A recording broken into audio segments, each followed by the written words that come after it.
everyone. This is Kara from the St. Joseph County Public Library, and I'm back for another Saturday night storytelling.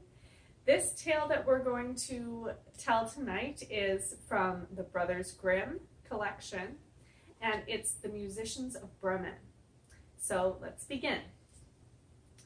Once there was a man who had a donkey, and for years this donkey carried sacks of grain to and from the mill without complaint.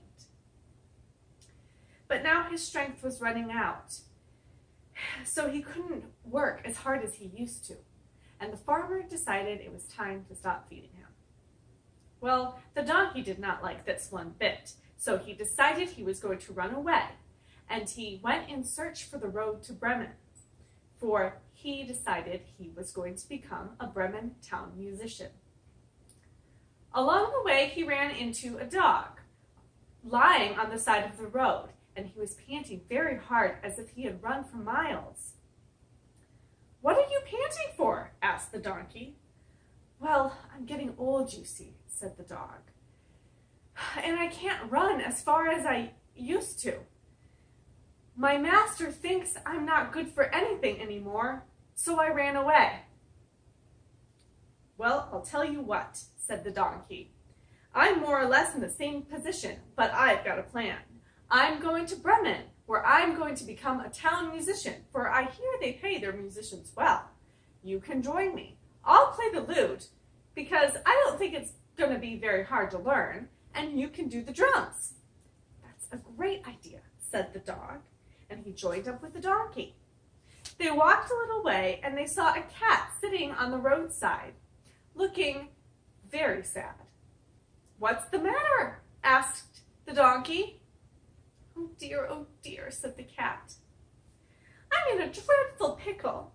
I'm getting on a bit. I don't know if you noticed, but I'm not as young as I used to be.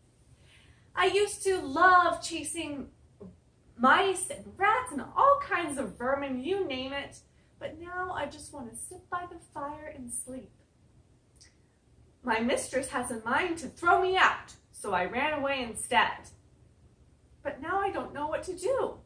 Do you have any ideas?" "Come with us to Bremen," said the donkey. "We're going to join the town musicians. You know how to sing. I've heard your kind singing sweetly into the night. You can join us." The cat thought this was a very good idea, so off they went down the road. Soon they came to a farmyard, where on the top of the roof they saw a cockerel crowing and crowing and crowing. "What are you crowing for?" said the donkey. "It's long past daybreak."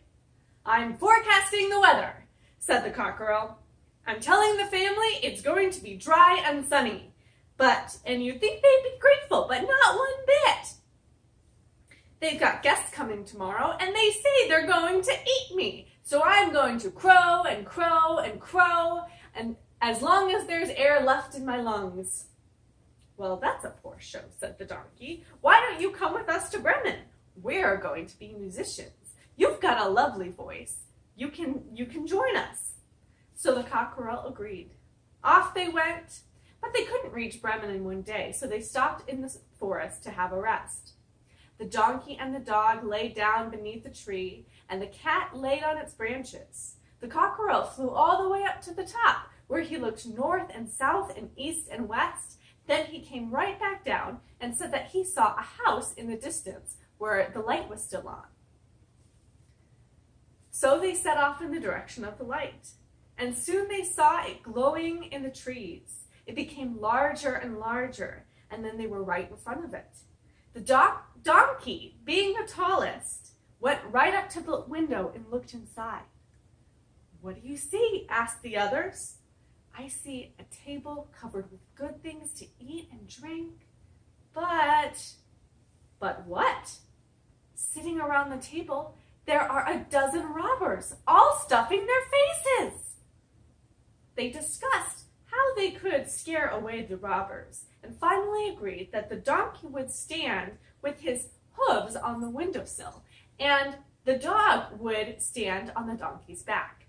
Then the cat would stand on the dog, and the cockerel would perch on top, and they would all sing together at once.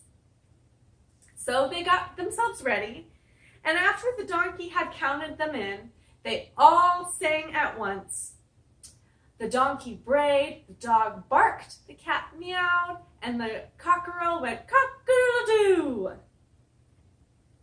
When they'd finished, they all jumped through the window, making a clatter and a terrible noise. The robbers all leaped up at once, thinking it was a ghost, and fled into the forest. Then the four musicians sat down and freely ate the food that was left, guzzling as much as they could, for they didn't know when they would get another meal. When they finished, they felt very tired because they'd had a long day, so they went to sleep. The donkey lay in the dung heap outside, the dog curled up behind the door, the cat stretched out on the hearth next to the fire, and the cockerel perched on the roof beam. At midnight, the robbers, who were watching from some way off, saw the lights go out. "We shouldn't have been chased away like that," said the chief. "That's not very brave. Lefty, go and see who's left. Have a look." Lefty crept back to the house. He could see nothing, so he tiptoed into the kitchen and began to look around. All that was visible was the cat's glowing eyes. But Lefty thought they were the still live coals, so he struck a match and brought it to the cat's nose. The cat didn't like that very much, so he woke up suddenly, screeching and hissing, and scratched Lefty in the face. Lefty stumbled back, where he ran into the door, who bit his leg. Then Lefty cried out, and he ran outside, where the donkey kicked him in the back.